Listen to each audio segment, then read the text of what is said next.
الحمد لله نحمده ونستعينه ونستغفره ونؤمن به ونتوكل عليه ونعوذ بالله من شرور أنفسنا ومن سيئات أعمالنا من يهده الله فلا مضل له ومن يضلله فلا هادي له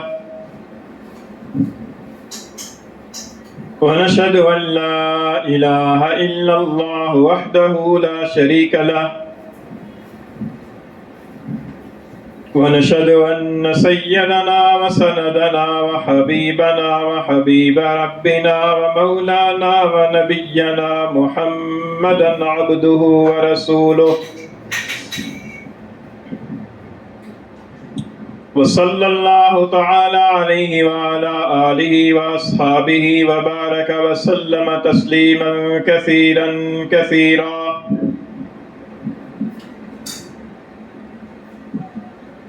أما بعد فأعوذ بالله من الشيطان الرجيم.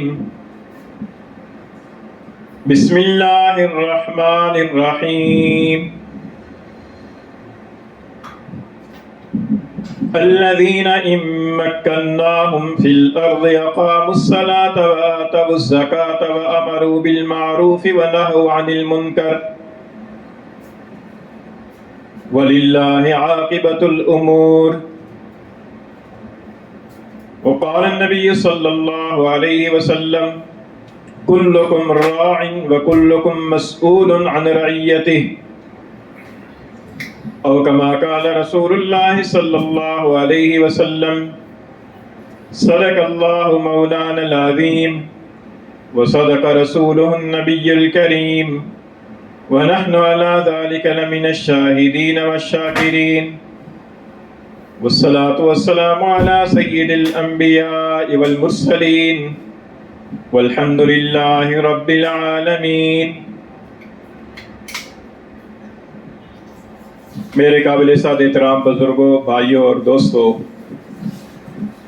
اللہ تعالیٰ کے احکام میں سے ایک حکم ہے اللہ کی نعمتوں پر شکر ادا کرنا.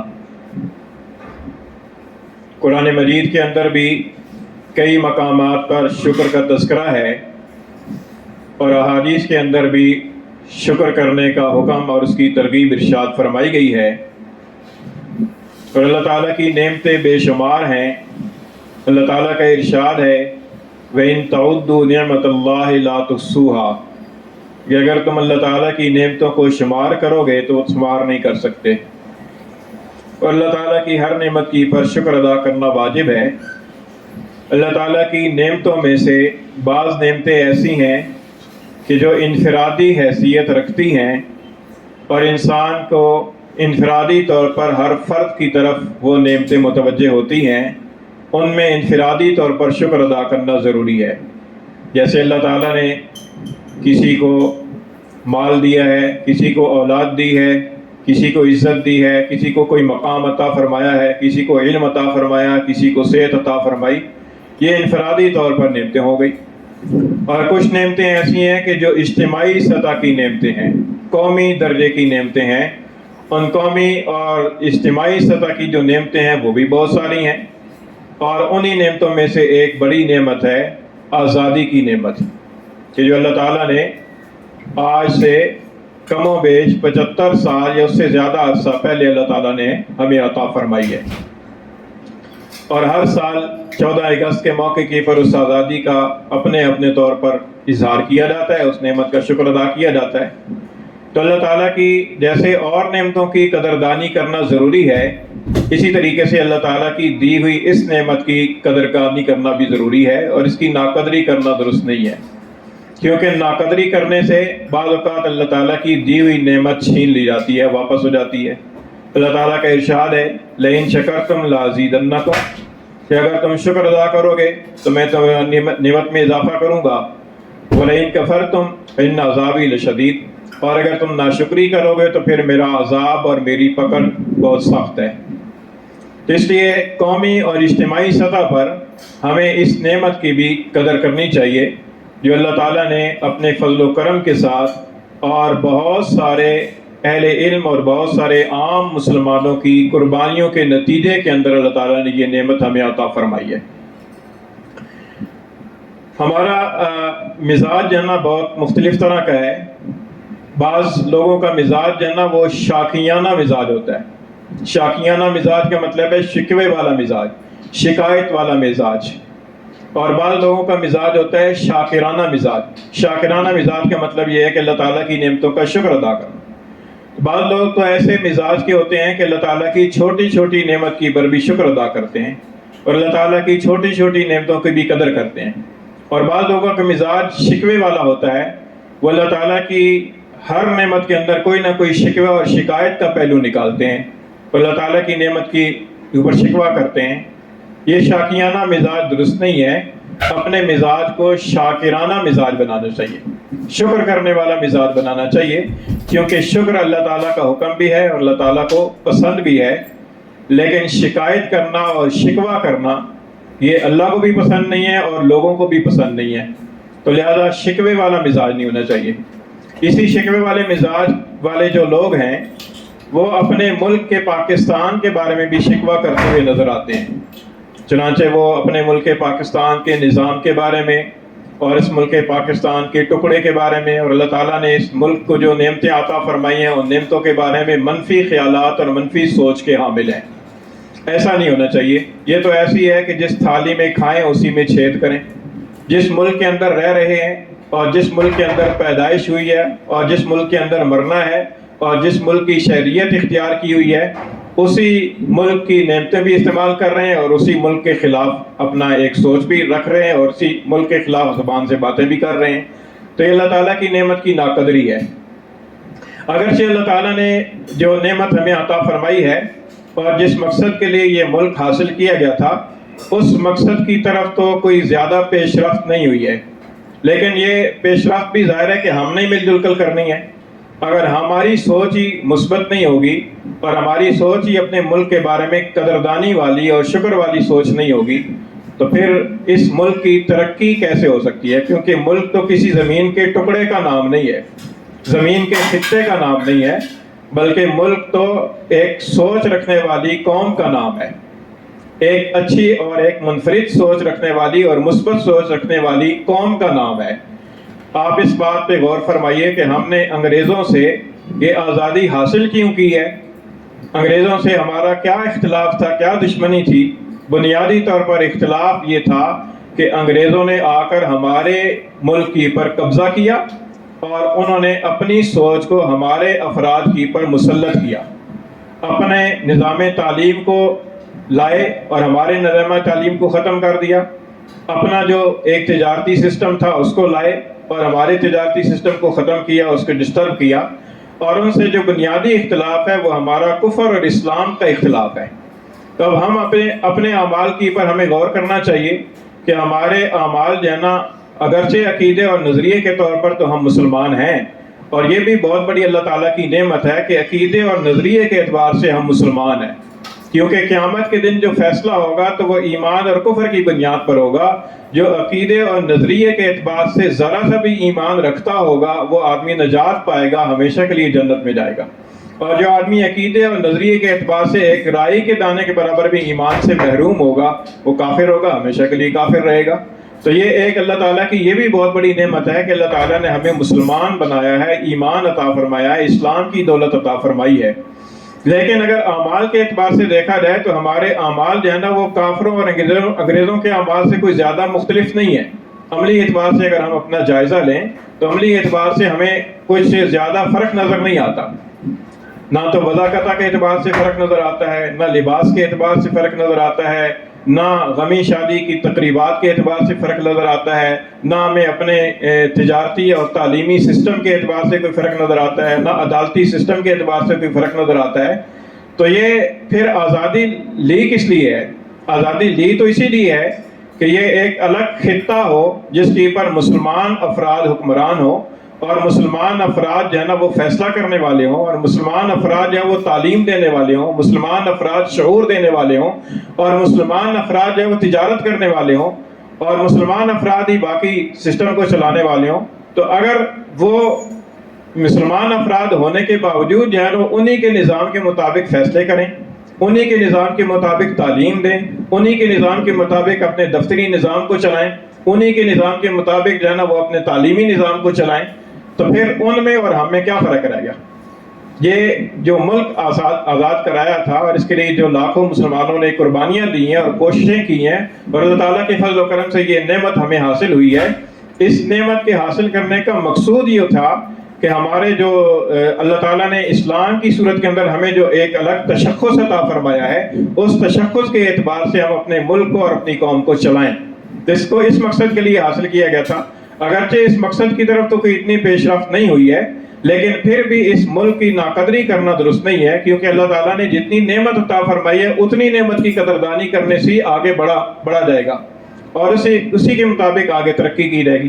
اور اگر دیکھا جائے تو ہم جو فردن اگر ہم مسلمان بھی ہیں تو ہم مسلمان بھی اسی طرح کے ہیں جس طرح کا ہمارا ملکی سسٹم ہے، کیونکہ ہمارے آئین کے اندر، ہمارے دستور کے اندر یہ لکھا ہوا ہے کہ اقتدار اعلیٰ کا مالک اللہ تعالیٰ ہے، اور یہ جو حکمران ہیں، چاہے وہ صدر ہو یا وزیر اعظم ہو یا وزیر اعلیٰ ہو، اس کے پاس اقتدار ایک امانت ہے، اور اسے امانت کے طور پر آئین اور جو شریعت کا قوانین ہیں ان کے مطابق اسے چلانا ضروری ہے۔ اور اسی طریقے سے اس کے اندر یہ لکھا ہوا ہے کہ ہمارے دستور کے اندر کہ ہم جلد از جلد ہے وہ اپنے جتنے بھی قوانین ہیں ان کو قرآن و سنت کے مطابق بنانے کے پابند ہیں، کہ قرآن و سنت کے مطابق ان قوانین کو بنایا جائے۔ اگرچہ اس سلسلے کے اندر تو ہم نے پیش رفت نہیں کی ہے، لیکن جس طرح کا انفرادی سطح کے اندر ہم ایک مسلمان ہیں کہ ہم صرف عقائد نظریے کی حد تک مسلمان رہنا چاہتے ہیں، باقی عملی اعتبار سے ہم یہ پسند ہی نہیں کرتے ہیں کہ ہماری شکل و صورت مسلمانوں والی ہو، ہمارا لباس مسلمانوں والا ہو، ہماری تجارت مسلمانوں والی ہو، ہماری تعلیم مسلمانوں والی ہو، اس کو ہم پسند ہی نہیں کرتے۔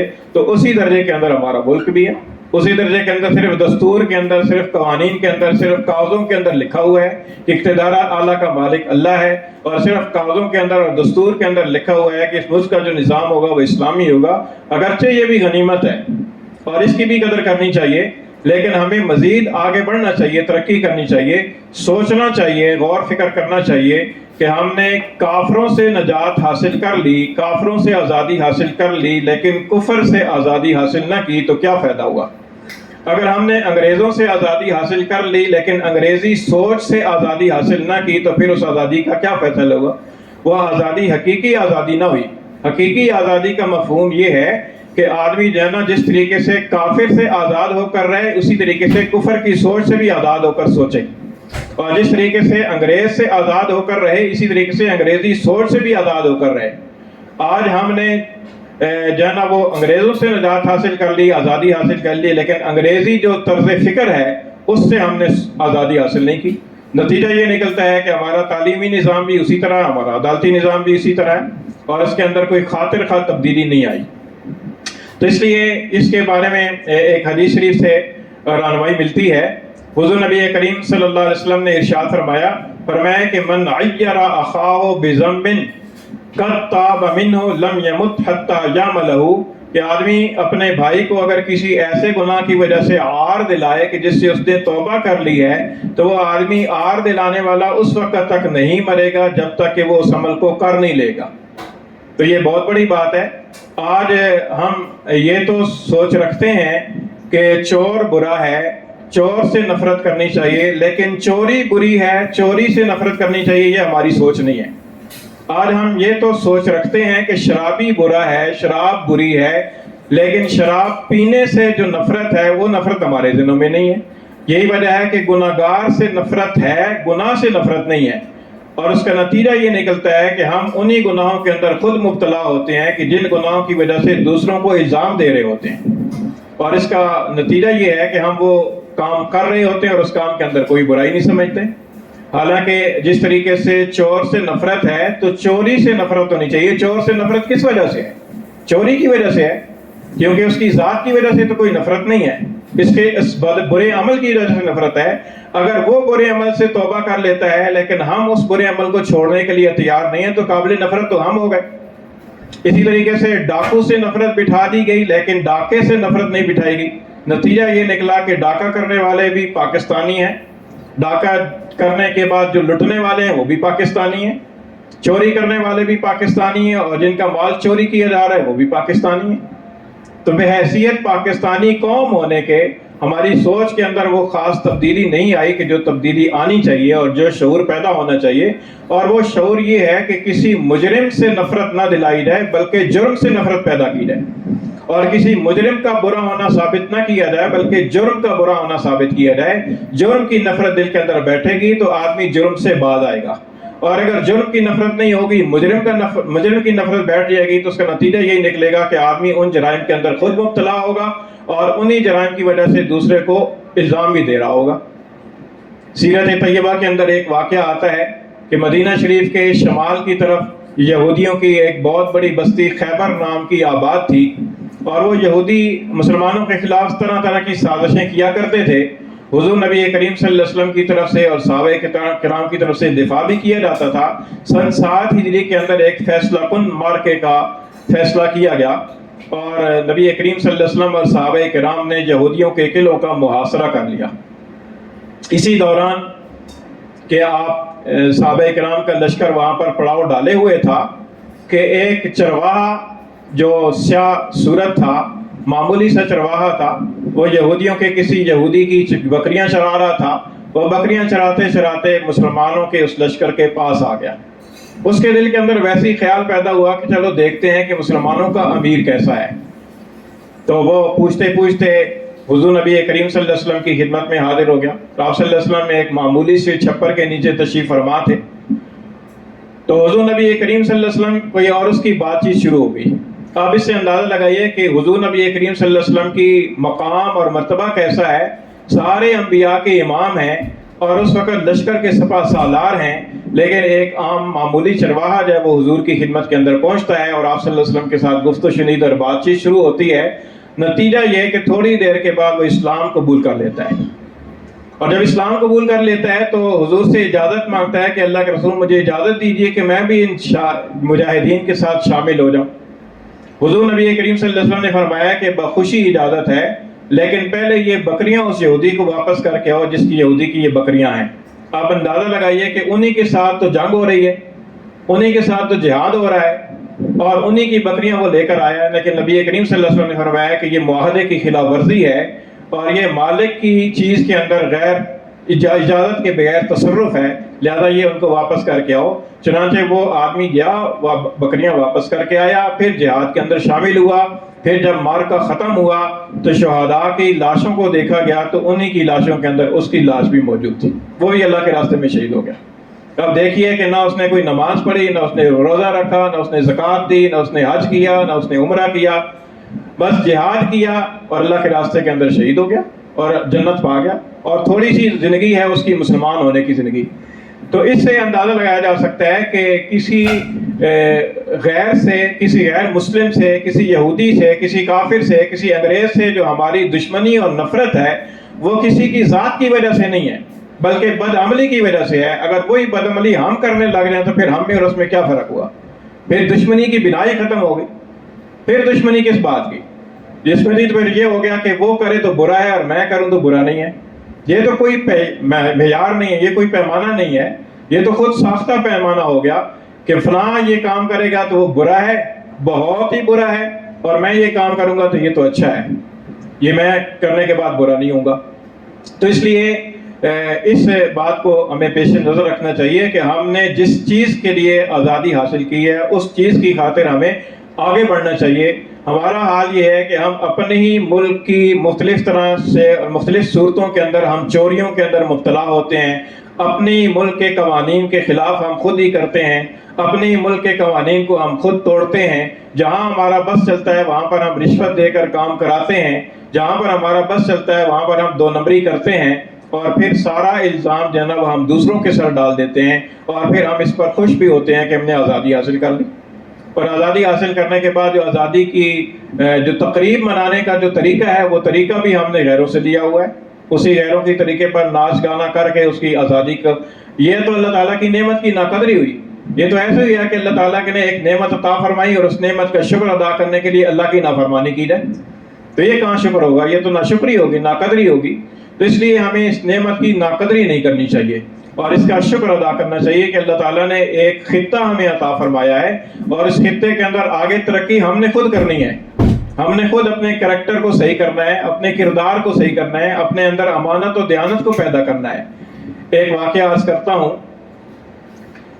ایک اللہ والے کا واقعہ لکھا ہے کتابوں کے اندر کہ پاکستان بننے سے پہلے کا واقعہ ہے، اور اس وقت انگریزوں کی حکومت تھی پاک و ہند کے اوپر. وہ سفر کرنے کے لیے ریلوے اسٹیشن پہنچے تو وہاں پہنچ کر انہیں اندازہ ہوا کہ ان کے پاس جو سامان ہے وہ سامان اس سامان سے زیادہ ہے کہ جو سامان ایک مسافر جو ہے نا اپنے ساتھ لے جا سکتا ہے. اب انہوں نے سوچا کہ یہ جو زائد سامان ہے اس کے بارے میں قاعدہ یہ ہے کہ اس کا الگ سے کرایہ وصول کیا جاتا ہے. وہ اس ملازم ریلوے کے ملازم کے پاس پہنچے جس نے وزن کرنا تھا کہ اس کا وزن کر لیں اور جتنا کرایہ بنتا ہے وہ اس سے وصول کر لیں. تو وہ ملازم اگرچہ غیر مسلم تھا، ہندو تھا، لیکن ان بزرگوں کو جانتا تھا اور ان کی عزت کرتا تھا. اس نے کہا جی کہ آپ ویسے ہی لے جائیں، کیا اس کا کرایہ لینا ہے. فرمایا کہ درمیان میں راستے میں ریل میں گارڈ آئے گا، اس کو میں کیا جواب دوں گا. تو اس ملازم نے کہا کہ گارڈ کو میں بلا کر کہہ دیتا ہوں، وہ آپ کو کچھ نہیں کہے گا. تو حضرت نے فرمایا کہ پھر یہ گارڈ کہاں تک جائے گا. فرمایا کہ فلاں اسٹیشن تک جائے گا. تو فرمایا کہ میں نے تو سے بھی آگے جانا ہے. تو فرمایا کہ اس ملازم نے کہا کہ وہ گارڈ جو ہے نا اگلے گارڈ کو کہہ دے گا، وہ اگلا گارڈ بھی آپ کو کچھ نہیں کہے گا. فرمایا کہ میں نے تو اس سے بھی آگے جانا ہے. تو اس نے ملازم نے کہا، حیرت سے کہا کہ آپ کی تو منزل آ جائے گی اس کے بعد، آپ نے اس سے آگے کہاں جانا ہے. تو فرمایا کہ میں نے آگے آخرت میں جانا ہے، اللہ کے سامنے جانا ہے. اللہ کے سامنے اگر اللہ تعالیٰ نے مجھے پوچھ لیا تو وہاں پر مجھے کون سا گارڈ بچائے گا. وہ غیر مسلم تھا. اگر کوئی مسلمان بھی ہوتا نا تو اسے بھی کوئی اس بات کی پر بہت حیرت ہوتی کہ آخر یہ کیا ہے. ہمارے مسلمان بھائی ہیں، ہمارے پاکستانی بھائی ہیں، اس طرح کی دو نمبریاں کرتے ہیں. اور جب کوئی آدمی آگے سے دیانتدار ہو اور وہ کہے کہ نہیں یار ایسے نہیں ایسے کرو، تو کہتا ہے اللہ علو لے جاؤ، کون پوچھنے والا ہے. تو وہ انہوں نے فرمایا کہ نہیں اس کا تم کرایہ وصول کرو. اس نے باقاعدہ کرایہ وصول کیا اس کا، اور وہ اس کی پر سوار ہو کر تشریف لے گئے. یہ بزرگ تھے حکیم الامت مجدد ملت حضرت مولانا شاہ اشرف علی صاحب تھانوی رحمۃ اللہ علیہ. اور یہ دور ہے انگریزوں کا دور، حکومت انگریزوں کی ہے. اور ان حضرت تھانوی رحمۃ اللہ علیہ نے قائد اعظم کے ساتھ مل کر کوششیں کی ہیں، اور ان کے جو ماتحت علماء کرام تھے انہوں نے مل کر کوششیں کی ہیں پاکستان بنانے کی اور انگریزوں سے اس ملک کو آزاد کرانے کے لیے. انہی انگریزوں کی حکومت ہے، لیکن ان انگریزوں کی حکومت کے اندر بھی انہوں نے اس چوری کو پسند نہیں کیا. آج ہمارے پاکستانی بھائی، مسلمان بھائی اس طرح کی کئی دو نمبریوں اور چوریوں کے اندر مبتلا ہیں، اور پھر وہ الزام دوسروں کو دیتے ہیں، فلاں چور ہے، فلاں چور ہے، فلاں کرپٹ ہے، وہ فلاں ایسا کر گیا، فلاں اتنے ارب کھا گیا، فلاں اتنے کروڑ کھا گیا. تو بھائی اس کی وہاں تک پہنچ ہے، تمہاری پہنچ 4 روپے تک ہے، تمہاری پہنچ 100 روپے تک ہے. تم نے وہ کھایا ہے، تم نے وہ نہیں چھوڑا، تو کام تو وہی کیا تم نے، تمہاری پہنچ ہی اتنی ہے. تو اس لیے اللہ تعالیٰ کی اس نعمت کی قدردانی کرنی چاہیے، اور اپنے ملک کے بارے میں تحفظ اور اس کی حفاظت کرنی چاہیے، اس کے قوانین کی، اس کے نظام کی، اور اس کی اور چیزوں کی بھی حفاظت کرنی چاہیے، بجائے اس کے کہ ہم حفاظت کریں. ہم پاکستان کا نام دوسرے ملکوں کے اندر بدنام کراتے ہیں، اور اس کے نتیجے کہ ہمیں پاکستانی بدنام ہو جاتے ہیں. اللہ تعالیٰ ہماری حفاظت فرمائے، عمل کی توفیق عطا فرمائے.